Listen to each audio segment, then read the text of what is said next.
ಸಮಗ್ರ ಕನ್ನಡ ವಾಹಿನಿಯ ಎಲ್ಲ ವೀಕ್ಷಕರಿಗೂ ನಮಸ್ಕಾರಗಳು ಹಾಗೂ ಬಯಲಾಟ ಜಾನಪದ ಕಲೆಯ ಭಾಗ 2ಕ್ಕೆ ಆತ್ಮೀಯವಾದ ಸ್ವಾಗತ ಸುಸ್ವಾಗತ. ಆತ್ಮೀಯ ಕನ್ನಡಿಗರೇ, ನಾವು ಕಳೆದ ಒಂದು ಭಾಗದಲ್ಲಿ ಉತ್ತರ ಕರ್ನಾಟಕದ ಪ್ರಸಿದ್ಧ ಬಯಲಾಟ ಕಲೆಯ ಬಗ್ಗೆ ಕಿರುಪರಿಚಯವನ್ನು ಮಾಡಿಕೊಂಡಿದ್ದೆವು. ಈ ಒಂದು ವಿಡಿಯೋದಲ್ಲಿ ಅದರ ಸಂಪೂರ್ಣ ಮಾಹಿತಿಯನ್ನು ತಿಳಿದುಕೊಳ್ಳೋಣ. ತಡ ಮಾಡದೆ ಇವತ್ತಿನ ಈ ಒಂದು ವಿಡಿಯೋವನ್ನು ಶುರು ಮಾಡೋಣ, ಬನ್ನಿ.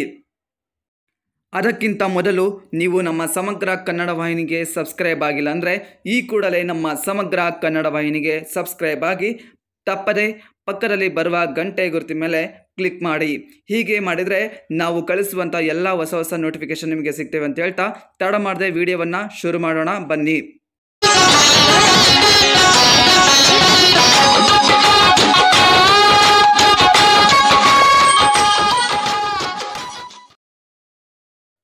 ಬಯಲಾಟ ಇದು ಬಯಲು ಸೀಮೆಯಲ್ಲಿ ಆಡುವಂತಹ ಪ್ರಸಿದ್ಧವಾದ ಜಾನಪದ ಕಲೆ. ಸಾಮಾನ್ಯವಾಗಿ ಈ ಒಂದು ಜಾನಪದ ಕಲೆ ಸೃಷ್ಟಿಯಾಗಿದ್ದು ಉತ್ತರ ಕರ್ನಾಟಕ ಜಿಲ್ಲೆಗಳಲ್ಲಿ ಆದರೂ ಕೂಡ ಈ ಒಂದು ಜಾನಪದ ಕಲೆ ಈಗಿನ ಕಾಲದಲ್ಲಿ ಜಗತ್ತಿನಾದ್ಯಂತ ಪ್ರಸಿದ್ಧವಾಗಿದೆ. ಇದಕ್ಕೆ ಕಾರಣೀಭೂತರು ನಮ್ಮ ಜಾನಪದರು, ಅಷ್ಟೇ ಅಲ್ಲದೆ ರಂಗಭೂಮಿ ಕಲಾವಿದರು. ರೈತಾಪಿ ಜನರು ತಮ್ಮ ಬಿಡುವಿನ ವೇಳೆಯಲ್ಲಿ, ಅಂದರೆ ಸುಗ್ಗಿಯ ಸಮಯ ಮೀರಿದ ಬಳಿಕ ಈ ಒಂದು ಜಾನಪದ ಕಲೆಯಾದಂತಹ ಬಯಲಾಟ ಕಲೆಯನ್ನು ಏರ್ಪಡಿಸುತ್ತಾರೆ. ಅಷ್ಟೇ ಅಲ್ಲದೆ ಜಾತ್ರೆ, ಶುಭ ಸಮಾರಂಭ, ಊರು ಹಬ್ಬಗಳಲ್ಲಿಯೂ ಕೂಡ ಈ ಒಂದು ಜಾನಪದ ಕಲೆಯನ್ನು ಏರ್ಪಡಿಸುತ್ತಾರೆ. ಇದಕ್ಕೆ ಉತ್ತರ ಕರ್ನಾಟಕ ಜಿಲ್ಲೆಗಳಲ್ಲಿ ಆಟ ಕಟ್ಟುವುದು ಎಂದು ಕೂಡ ಕರೆಯುತ್ತಾರೆ.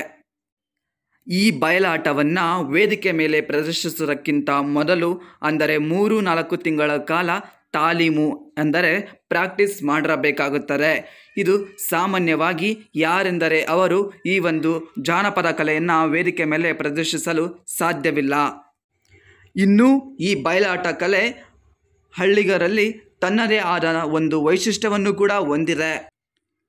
ಹಿಂದಿನ ಕಾಲದಲ್ಲಿ ಈ ಒಂದು ಜಾನಪದ ಕಲೆಯನ್ನು ವೇದಿಕೆ ಮೇಲೆ ಪ್ರದರ್ಶಿಸುವುದಕ್ಕಿಂತ ಮುಂಚೆ ಊರಿನಲ್ಲಿ ಡಂಗೂರ ಸಾರುತ್ತಿದ್ದರು. ಇದರ ಅರ್ಥ ಎಲ್ಲರೂ ಒಂದುಗೂಡಿ ಈ ಒಂದು ಜಾನಪದ ಕಲೆಯನ್ನು ಆಸ್ವಾದಿಸಬೇಕೆಂಬುದು ಗ್ರಾಮೀಣರ ಒಂದು ಆಶಯ. ಇನ್ನು ಈ ಬಯಲಾಟವನ್ನು ರಂಗಮಂಟಪಗಳಲ್ಲಿ ಮಾಡುತ್ತಾರೆ. ಈಗಿನ ಕಾಲದಲ್ಲಿ ನಾವು ಗಮನಿಸಿದರೆ ಕೆಲವೊಂದು ಹಳ್ಳಿಗಳಲ್ಲಿ ಈ ಬಯಲಾಟವನ್ನು ಪ್ರದರ್ಶಿಸಲು ತನ್ನದೇ ಆದಂಥ ಒಂದು ಮಂಟಪವೂ ಕೂಡ ಹೊಂದಿದೆ. ಅದನ್ನೇ ರಂಗಮಂಟಪ ಎಂದು ಕರೆಯುತ್ತಾರೆ. ಈ ಬಯಲಾಟವನ್ನು ವೇದಿಕೆ ಮೇಲೆ ಪ್ರದರ್ಶಿಸುವುದಕ್ಕಿಂತ ಮೊದಲು ಗೆಜ್ಜೆ ಪೂಜೆ ಮಾಡುತ್ತಾರೆ. ಗೆಜ್ಜೆ ಪೂಜೆ ಎಂದರೆ ತಾವು ತೊಡುವಂತಹ ವೇಷಭೂಷಣಗಳಿಗೆ ಪೂಜೆಯನ್ನು ಸಲ್ಲಿಸಿ ಭಗವಂತನ ಸ್ಮರಣೆಯನ್ನು ಮಾಡಿ ಅದಾದ ಬಳಿಕ ತಾವು ವೇಷಧಾರಿಗಳು ಈ ಒಂದು ವೇಷಗಳನ್ನು ಧರಿಸುತ್ತಾರೆ. ಅದಾದ ಬಳಿಕ ಇವರು ರಂಗಮಂಟಪಕ್ಕೆ ಪ್ರವೇಶ ಮಾಡುತ್ತಾರೆ. ಹಿಂದಿನ ಕಾಲದಲ್ಲಿ ರಂಗಮಂಟಪವನ್ನು ಅತ್ಯಂತ ವೈಭವಪೂರಿತವಾಗಿ ಸಿದ್ಧಗೊಳಿಸುತ್ತಿದ್ದರು. ಇದಕ್ಕೆ 2-3 ತಿಂಗಳುಗಳ ಶ್ರಮವೇ ಅಲ್ಲಿ ಪ್ರತಿಬಿಂಬಿಸುವಂತಿತ್ತು. ಇದಕ್ಕೆ ಸಾಕಷ್ಟು ರೀತಿಯ ತಯಾರಿಯನ್ನು ಕೂಡ ವೇಷಗಾರರು ಹಾಗೂ ಹಳ್ಳಿಗರು ತಾವು ಒಟ್ಟಿಗೆ ಸೇರಿ ಚರ್ಚೆ ನಡೆಸಿ ಈ ಒಂದು ರಂಗಮಂಟಪವನ್ನು ಸಿದ್ಧಗೊಳಿಸುತ್ತಿದ್ದರು. ಬಯಲಾಟದ ವೇಷಧಾರಿಗಳಿಗೆ ಸಂಭಾಷಣೆಯನ್ನು ಹೇಳುವವರು ಭಾಗವತರು. ಭಾಗವತರು ಬಯಲಾಟದ ಪ್ರಮುಖವಾದ ಒಂದು ಪಾತ್ರವೆಂದರೆ ಅದು ತಪ್ಪಾಗಲಾರದು. ಈ ಒಂದು ಬಯಲಾಟವು ಸಾಮಾನ್ಯವಾಗಿ ಮಧ್ಯರಾತ್ರಿಯಿಂದ ಹಿಡಿದು ಬೆಳಗಿನ ಜಾವದವರೆಗೂ ನಡೆಸುವಂತಹ ಅತ್ಯಂತ ದೊಡ್ಡದಾದ ಒಂದು ಜಾನಪದ ಕಲೆ. ಈ ಒಂದು ಜಾನಪದ ಕಲೆಯಲ್ಲಿ ಅತ್ಯಂತ ಪ್ರಮುಖವಾಗಿರುವುದು ವೇಷಧಾರಿಗಳು. ಈ ಒಂದು ಬಯಲಾಟ ನಿಂತಿರುವುದು ಸಂಭಾಷಣೆಯ ಮೇಲೆ. ಈ ಒಂದು ಬಯಲಾಟದಲ್ಲಿ ಡೈಲಾಗ್ಗಳು ಅಥವಾ ಸಂಭಾಷಣೆಗಳು ಕಂದ ಪದ್ಯದಲ್ಲಿ ಇರುತ್ತವೆ.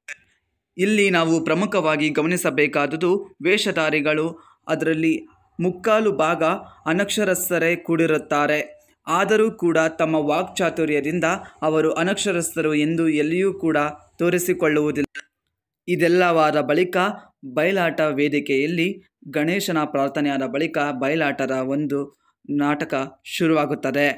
ಮೊದಲೇ ಈ ಒಂದು ನಾಟಕದ ಶೀರ್ಷಿಕೆ ವೇಷಧಾರಿಗಳು ತಾಲೀಮು ನಡೆಸುವಾಗಲೇ ನಿರ್ಧಾರವಾಗಿರುತ್ತದೆ. ಈ ಬಯಲಾಟದಲ್ಲಿ ಪ್ರಮುಖ ವೇಷಧಾರಿಗಳು ಎಷ್ಟು ಮುಖ್ಯವೋ ಅದರಷ್ಟೇ ಮುಖ್ಯವಾದ ವ್ಯಕ್ತಿಯೇ ಈ ಸಾರಥಿ. ಈ ಸಾರಥಿಯು ಮಧ್ಯದಲ್ಲಿ ಜನರನ್ನು ಹಾಸ್ಯರ ನಗೆಗಳಲ್ಲಿ ತೇಲಿಸುತ್ತಾನೆ. ಅಷ್ಟೇ ಅಲ್ಲದೆ ಪುರುಷ ಪಾತ್ರಗಳಲ್ಲಿ ವೀರತನವನ್ನು ತೋರುವಂಥ ಪಾತ್ರಧಾರಿಗಳಿಗೆ ಅಲೆಲೆಲೆ ಸಾರಥಿ ಭಲಾರೆ ಸಾರಥಿ ಎಂದು ಉದ್ಘೋಷವನ್ನು ಮಾಡುತ್ತಾ ಈ ಬಯಲಾಟದ ಮೆರುಗನ್ನು ಹೆಚ್ಚಿಸುತ್ತಾನೆ. ಪ್ರಮುಖ ಬಯಲಾಟದ ಹೆಸರುಗಳೆಂದರೆ ರಾವಣನ ವಧೆ, ಕೃಷ್ಣ ಸಂಧಾನ. ಸಾಮಾನ್ಯವಾಗಿ ಅತಿ ಹೆಚ್ಚು ಪ್ರದರ್ಶನಗೊಳ್ಳುವುದೆಂದರೆ ಅದುವೇ ಕೃಷ್ಣ ಸಂಧಾನ. ಬಯಲಾಟಗಳಲ್ಲಿ ಅತಿ ಹೆಚ್ಚು ವೀರತನವನ್ನು ಸಾರುವಂತಹ ಈ ಒಂದು ಕಲೆಯು ನಾವು ಕೃಷ್ಣ ಸಂಧಾನ ಎಂಬ ನಾಟಕದಲ್ಲಿ ನೋಡಬಹುದು. ಬಯಲಾಟದಲ್ಲಿ ಅತ್ಯಂತ ಪ್ರಮುಖವಾದುದೆಂದರೆ ಅದು ನವರಸಗಳು. ನವರಸಗಳಿಂದ ಕೂಡಿದಂತಹ ನಾಟಕವೇ ಈ ಕೃಷ್ಣ ಸಂಧಾನ, ಭೀಮಸೇನ ವಿಜಯ, ಮಹಾಭಕ್ತ ಪ್ರಹ್ಲಾದ. ಇಷ್ಟೇ ಅಲ್ಲದೆ ಸ್ಥಳೀಯ ದೇವರುಗಳ ಹೆಸರುಗಳನ್ನು ಕೂಡ ಶೀರ್ಷಿಕೆಯಾಗಿ ಬಳಸುವುದುಂಟು. ಅದರಲ್ಲಿ ಶ್ರೀ ರೇಣುಕ ಯಲ್ಲಮ್ಮ, ಹೇಮರೆಡ್ಡಿ ಮಲ್ಲಮ್ಮ, ಅಷ್ಟೇ ಅಲ್ಲದೆ ಸಿದ್ಧಾರೂಢ ಮಹಾತ್ಮೆ, ಹೀಗೆ ಭಕ್ತಿ ಭಂಡಾರಿ ಬಸವಣ್ಣ, ಹೀಗೆ ಹಲವಾರು ಶರಣರ ಹೆಸರುಗಳನ್ನು ಕೂಡ ನಾಟಕದಲ್ಲಿ ಬಳಸುವುದು ಉಂಟು. ಪಾತ್ರಕ್ಕೆ ತಕ್ಕಂತೆ ಕುಣಿತರ ಏರಿಳಿತ ಆಗುವುದು ಕೂಡ ಉಂಟು. ಅಷ್ಟೇ ಅಲ್ಲದೆ ಮಹಿಳಾ ವೇಷಭೂಷಣಧಾರಿಗಳು ಹಾಡನ್ನು ಹಾಡುವಾಗ ಪುರುಷ ವೇಷಧಾರಿಗಳು ನವರಸಗಳಿಂದ ಕುಣಿಯುತ್ತಾರೆ. ಪಾತ್ರಕ್ಕೆ ಅನುಗುಣವಾಗಿ ಪುರುಷ ಪಾತ್ರಧಾರಿಗಳು ತಮ್ಮ ಅಭಿನಯವನ್ನು ನವರಸಗಳಲ್ಲಿ ಪ್ರದರ್ಶಿಸುತ್ತಾರೆ. ಈ ಬಯಲಾಟದಲ್ಲಿ ಪ್ರಮುಖವಾದ ವಾದ್ಯಗಳೆಂದರೆ ಹಾರ್ಮೋನಿಯಂ ಮತ್ತು ಕಂಸಾಳೆ. ಕೆಲವೊಮ್ಮೆ ಬಯಲಾಟ ವೇಷಧಾರಿಗಳಲ್ಲಿ ಪ್ರಮುಖರಾದವರು ಅಂದರೆ ದುರ್ಯೋಧನ, ದುಶ್ಯಾಸನ, ರಾವಣ ಪಾತ್ರಧಾರಿಗಳು ಪ್ರೇಕ್ಷಕರ ಮಧ್ಯೆಯಿಂದಲೇ ಬಂದು ವೇದಿಕೆಯನ್ನು ಹತ್ತುತ್ತಾರೆ. ಇದು ಕೆಲವೊಮ್ಮರಿಗೆ ಭಯವನ್ನು ಸೃಷ್ಟಿ ಮಾಡುತ್ತದೆ. ಆದರೂ ಕೂಡ ಈ ಒಂದು ಬಯಲಾಟವನ್ನು ಆಸ್ವಾದಿಸುತ್ತಾರೆ ಜನರು. ಈಗಿನ ಕಾಲದಲ್ಲಿ ಈ ಒಂದು ಬಯಲಾಟವು ಅಳಿವಿನಂಚಿನಲ್ಲಿರುವುದು ನಮಗೆ ಅತ್ಯಂತ ದುಃಖಕರ ಸಂಗತಿ.